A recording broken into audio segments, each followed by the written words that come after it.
Patrick de la Cerda was just 25 years old and full of hope. Living in Deltona, Florida, he was the kind of person who lit up any room with his smile. He was quiet, hard-working, and known for his kindness. Those who knew him described him as the guy who never got into trouble, who treated people with respect, and who had a heart that was far too good for this world. He worked for a company that tested fire protection systems and had recently been promoted. But Patrick wasn't just thinking about work. He was planning for his future, a future he hoped would include his girlfriend, Jessica. Patrick and Jessica had been dating for a few years. Their relationship had started like any other. Casual conversations, shared interests, and slow but steady emotional connection. Over time, that connection grew stronger. They became each other's support system, cheering one another on during rough patches and celebrating each other's wins. Patrick's family liked Jessica, and her friends often said she seemed the happiest when she was around him. So when Patrick made the decision to propose, it wasn't a surprise to those closest to him. It felt like the natural next step. He had just picked up the engagement ring, a simple but beautiful piece that he had chosen carefully. He didn't have a big proposal planned with fireworks or photographers. That wasn't his style. Patrick was more about quiet sincerity than grand gestures. He told a few close friends that he was going to propose within the week. He was excited, nervous, and full of joy. What he didn't know was that someone else, someone from Jessica's past, was watching everything unfold. Someone who couldn't let go. Someone who saw Patrick not as a person, but as an obstacle. February 27th, 2018, started like any other morning. Patrick was supposed to be at work early, around 6 a.m., but when he didn't show up, his co-workers started to worry. At first, they thought maybe he overslept or had car trouble. Patrick wasn't the type to miss work without a call, but accidents happen. By 8 a.m., his phone was going straight to voicemail. Jessica also tried calling him several times, but the line was dead. She sent texts. Nothing. A growing sense of unease began to creep in. Something didn't feel right. Jessica eventually asked one of Patrick's friends to check on him. The friend drove to Patrick's house, a quiet, single-story home surrounded by pine trees and Spanish moss. The driveway looked normal. His car was parked outside.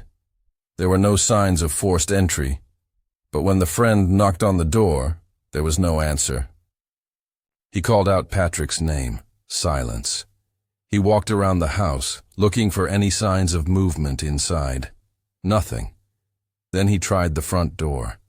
It was unlocked. Inside, everything looked still. Too still. As the friend stepped in, he saw Patrick lying near the entrance. At first, it wasn't clear what had happened, but a closer look revealed the truth. Patrick had been shot multiple times. The sight was horrific. Blood had pooled beneath him. The friend rushed outside and called 911, his voice shaking as he tried to explain what he had just seen. Moments later, police and emergency responders arrived at the scene. The house was quickly taped off as a crime scene. Detectives walked through the property, trying to make sense of what had just happened. There were no signs of struggle. Nothing appeared to be stolen. Patrick's wallet was still in his pocket. His phone was nearby. And most haunting of all, the engagement ring he had bought just days earlier was still inside, untouched. This was not a robbery gone wrong. This was personal. Someone had walked into that house and executed Patrick in cold blood. Word spread fast. Jessica was told what had happened, and she collapsed in grief. Patrick's family was in shock. How could something like this happen to someone so gentle, so full of life? There were no obvious suspects, no clear motive. Patrick didn't have enemies. He wasn't involved in anything shady. He had no criminal record. He didn't drink, didn't party, and spent most of his free time with Jessica or working on home improvement projects. To everyone who knew him, this was a complete mystery. The community was shaken. People started checking their own security cameras, hoping to offer any footage that might help. Police asked neighbors if they had seen anything suspicious, but most said no. The early morning hours were usually quiet. Some people mentioned seeing a strange car drive down the street that morning, but no one could give a detailed description. It was just a blur, a vehicle they didn't recognize, gone in seconds. Detectives were left with more questions than answers. Why would someone kill Patrick de la Cerda? And how had they gotten in without breaking a window or forcing a door? The unlocked door was curious. Patrick was known to keep his door locked, especially when sleeping. Had someone tricked him into opening it? Or was it someone he knew? As investigators examined the crime scene, the one thing that kept coming up was the engagement. Everyone close to Patrick mentioned how excited he had been to propose. It was one of the last things he talked about. That detail stood out. Someone out there knew about the ring. Someone knew about the plan. And someone didn't want that proposal to happen. The case took a chilling turn when police began to explore Patrick's relationship with Jessica in more depth. That's when an old name surfaced, Gregory Bender. He wasn't just some past boyfriend of Jessica's. He was someone who had money, power, and a disturbing history. At first, it seemed like a stretch. Gregory lived far away. He hadn't contacted Jessica in months. But as detectives dug deeper, they started to realize that this murder wasn't a random act. It was part of a plan, a twisted, calculated plan, put into motion by someone who thought he was untouchable. And Patrick de la Cerda, a young man who just wanted to propose to the love of his life, was caught in the middle of something much darker than anyone had imagined. The days following, Patrick de la Cerda's murder were filled with questions, confusion, and an aching silence that echoed through the home he once filled with laughter and love. The local sheriff's department launched a full investigation, assigning experienced detectives to the case. But even with their combined efforts, the early evidence painted a frustratingly vague picture. The crime scene offered very little. In the way of leads, no signs of forced entry, no fingerprints, and no apparent motive. It was as though the killer had appeared from thin air, executed the attack with precision, and disappeared into the morning fog without leaving a trace. The first step for investigators was to understand who Patrick was. They combed through his daily habits, work routine, and personal relationships. Those close to him described him as quiet, responsible, and kind. He had no history of violence or conflicts with anyone. There were no debts, criminal activity, or suspicious behaviors. He lived a simple life, had a steady job, and was in a loving relationship. In short, Patrick didn't fit the profile of someone who would be the target of such a brutal, deliberate murder. Detectives then turned their focus to the house itself. Patrick's home was located in a relatively quiet area of Deltona, surrounded by other single-family homes and tall trees. It wasn't an isolated property, and the neighborhood had never experienced anything close to this level of violence before. Officers canvassed nearby homes, questioning residents about any suspicious activity they might have noticed on the morning of the murder. Most neighbors hadn't seen or heard anything unusual, but one elderly woman mentioned something that caught their attention. A dark-colored sedan had slowly driven past her house around 7 a.m. She didn't see the driver's face, and the car didn't stop, but she noted that it wasn't a vehicle she recognized from the area. Following up on this clue, detectives requested surveillance footage from as many homes in the area as possible. While many homes didn't have cameras or had footage that was too grainy to be useful, one system captured something interesting. A camera from a home several houses down from Patrick's had recorded a vehicle matching the description of the dark sedan. The footage, though blurry, showed the car passing Patrick's house around the time of the murder and then leaving the area minutes later.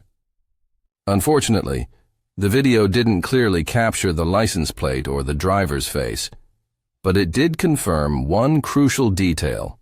Someone had deliberately driven into the neighborhood early that morning and left shortly after Patrick was killed. With a timeline beginning to form, detectives looked deeper into Patrick's phone records. They examined his call history, text messages, and emails for anything that might indicate a recent conflict or threat. But again, nothing stood out. His last known messages were cheerful ones to Jessica the night before, filled with plans and hope. There were no arguments, no angry exchanges, and no red flags. The only unusual activity was that his phone had been inactive since shortly before 7:30 a.m., which aligned with the estimated time of death. Detectives then turned to Jessica, who was understandably devastated. She had spent that morning frantically calling Patrick, trying to understand why he wasn't answering. When questioned by investigators, she recounted the previous night in detail. It had been uneventful, just the two of them talking about weekend plans and how excited she was for what felt like the next chapter in their lives. Her love for Patrick was clear, and detectives saw no indication of deceit in her behavior. Still, they had to ask the difficult questions. One such question was whether there had been anyone in her or Patrick's past who might have held a grudge. Jessica was quiet for a moment. Then she mentioned someone she hadn't thought about in months, her ex-boyfriend, Gregory Bender. Gregory, she explained, had once been an important part of her life. Wealthy, charming, and intelligent, he had swept her off her feet when they first met. But over time, the relationship soured. He became possessive, controlling, and emotionally manipulative. Jessica had eventually ended things, and though Gregory had resisted the breakup, she believed he had finally moved on. Or at least, that's what she had hoped. She recalled how Gregory had continued to reach out after the breakup, sending angry messages and demanding to see her. Some of the messages included veiled threats, not just toward her, but toward Patrick as well. She had shared some of these texts with Patrick at the time, and they agreed it was best not to respond. Eventually, the messages stopped, and Jessica thought it was over. Now, in light of Patrick's murder, those old threats took on a terrifying new meaning. Detectives decided it was time to look into Gregory Bender. A background check revealed that he lived in a gated estate in Orlando, about an hour from Deltona. He was a former engineer with a significant inheritance, lived alone, and owned multiple firearms, all legally registered. There were no recent police reports against him, but his online presence was thin and carefully maintained.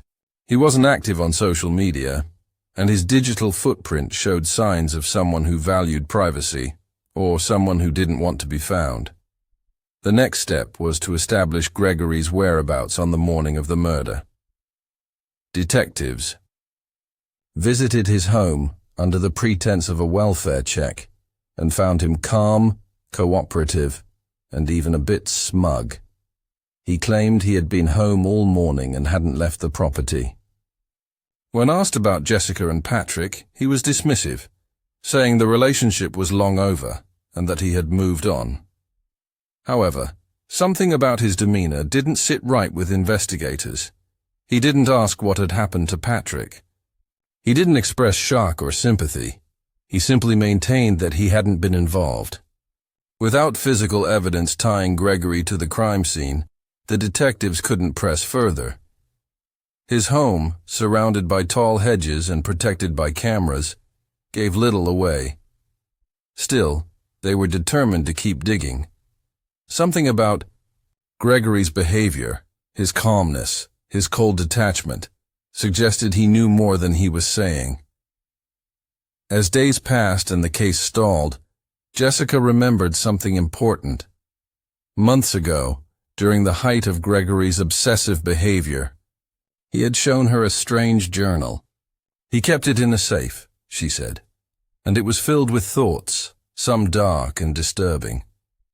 She recalled one specific page where he had written hateful words about Patrick, even describing violent fantasies. At the time, she dismissed it as angry, rambling.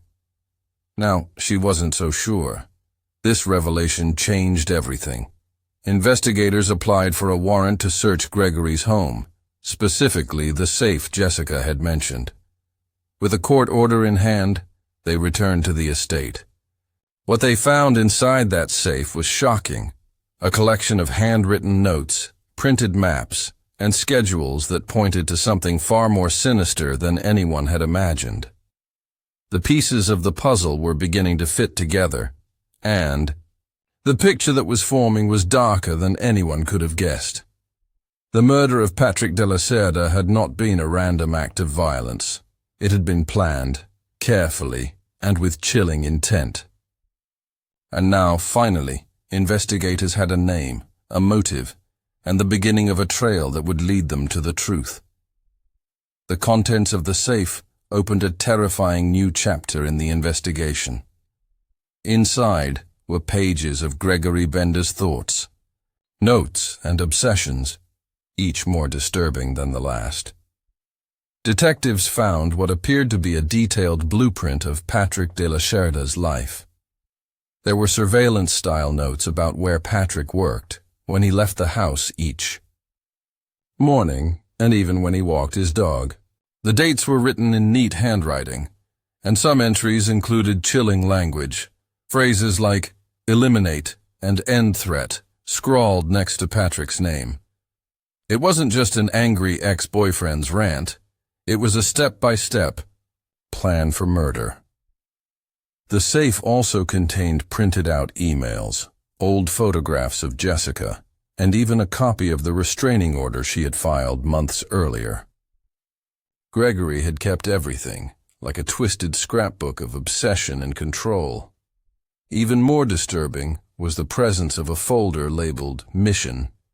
Inside it were pages that listed gear, timing, and even escape routes. Detectives couldn't believe what they were seeing.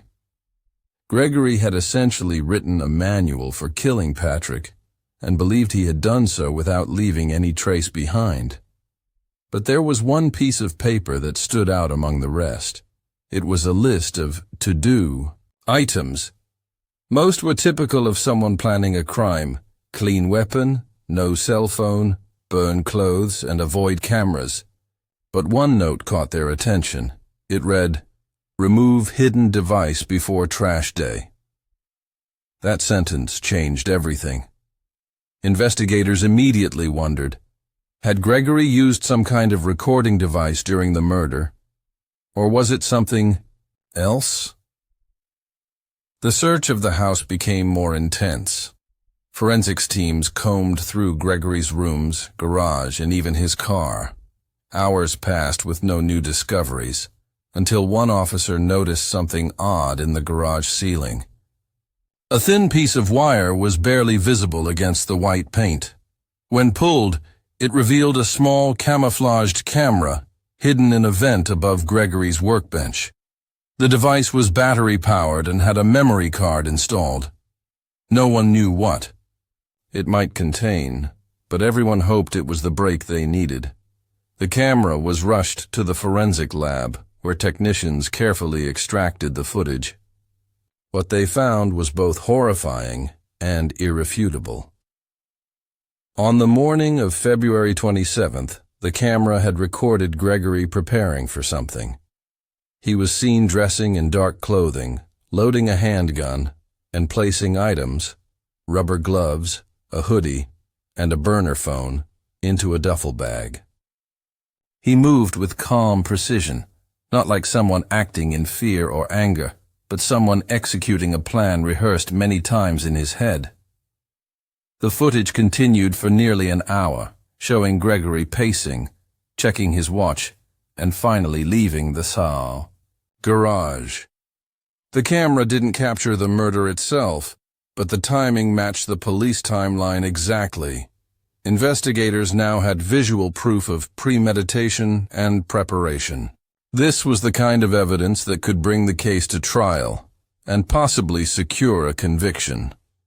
But the most unexpected twist came next. On another part of the memory card, buried deep within older files, was a second set of footage, one that no one had expected to find.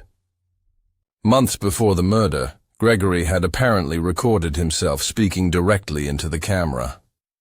The videos were like journal entries, but darker. In them, he ranted about Jessica, about how she had ruined his life, and how Patrick was a parasite who needed to be removed.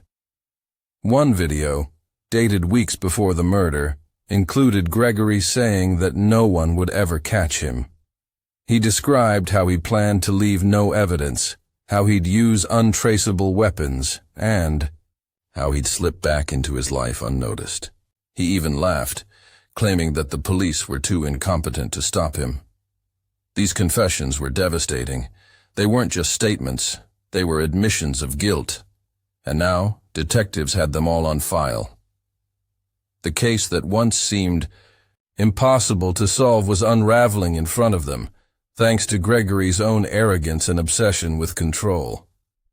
But the question remained, how had he managed to get to Patrick without being caught on any neighborhood cameras or traffic? Systems? The answer came from an unexpected place. While reviewing security footage from the area once more, a tech analyst noticed a pattern. One of the neighboring homes, located a block away, had a motion-activated trail camera mounted on a tree.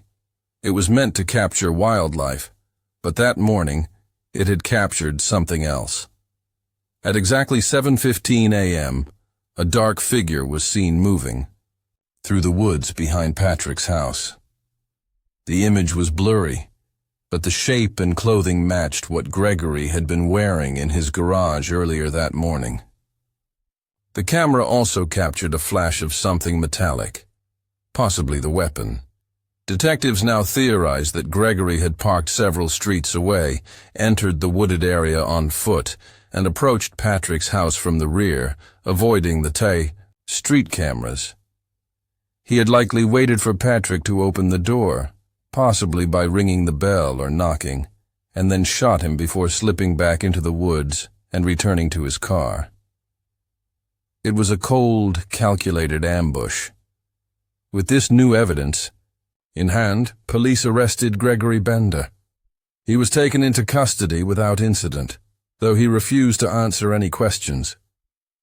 His expression during the arrest was emotionless, his eyes flat and distant. But investigators knew they had enough. Between the footage, the journals, and the trail camera images, the case against him was overwhelming. As news of the arrest spread, the community breathed a sigh of relief. Jessica, though devastated, felt a small sense of justice beginning to take shape. Patrick's family, while still deep in grief, finally had answers to the questions that had haunted them for weeks. As the legal process began to unfold, the case against Gregory Bender continued to grow stronger.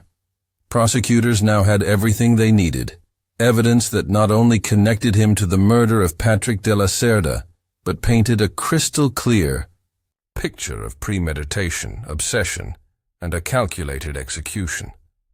However, even with the overwhelming amount of evidence, they knew the trial would be far from simple. Gregory was wealthy, well-connected, and had already retained a powerful team of defense attorneys. The courtroom battle was about to become as complex as the investigation had been. The prosecution team focused on one thing: the story told by the evidence. They laid out the sequence of events in painstaking detail. Gregory had spent months stalking Patrick, documenting his daily routines, and writing out strategies for how to kill him without getting caught. He had created timelines, chosen routes that would avoid cameras, and even rehearsed his steps the night before the murder. The footage recovered from his hidden garage camera was a critical piece of this timeline. It captured Gregory suiting up for the crime, loading his weapon, preparing the gloves and burner phone, and leaving his house at the exact time Patrick was murdered. The prosecutors also used Gregory's written journals to build a psychological profile. These weren't just angry thoughts. They were methodical, filled with entries about eliminating Patrick, taking control, and punishing Jessica for what he saw as betrayal. He believed she belonged to him and saw her new relationship as an act of war. He had lost his grip on reality, but instead of seeking help, he turned his rage into action. Jessica, who had once feared Gregory's obsessive behavior, but never imagined it would escalate to this level, was now thrust into the center of the trial. She was asked to testify, to relive painful memories, and to read aloud some of the disturbing messages Gregory had sent her. One message, sent months before the murder, read, "You'll regret leaving me. He'll pay the price." At the time, it sounded like empty anger. Now, it was being used as evidence of premeditated intent. The defense tried everything to weaken the case. They argued that the garage footage didn't show Gregory committing a murder, only preparing for a trip. They claimed the writings in the journal were nothing more than emotional outbursts, private thoughts that should not be used to define a man's actions. They suggested that Gregory had been home all morning and that the police had targeted him based on Jessica's accusations alone. But these arguments began to fall apart as each piece of evidence was laid before the court. The forensic experts explained how the timestamps on the footage aligned perfectly with Patrick's estimated time of death. They showed how Gregory's route through the wooded area avoided surveillance. They even recovered partial shoe prints near the back of Patrick's home that matched a pair found in Gregory's garage. Though the defense tried to dismiss this as circumstantial, the overall weight of the evidence was impossible to ignore. What truly shocked the courtroom was the moment prosecutors played a short clip from one of Gregory's secret recordings. In it, he sat in front of the camera and calmly stated that if Patrick ever proposed to Jessica, he would make sure he never made it to the wedding. It was chilling. There was no emotion in his voice, only cold certainty. The jury watched, in silence as the video played.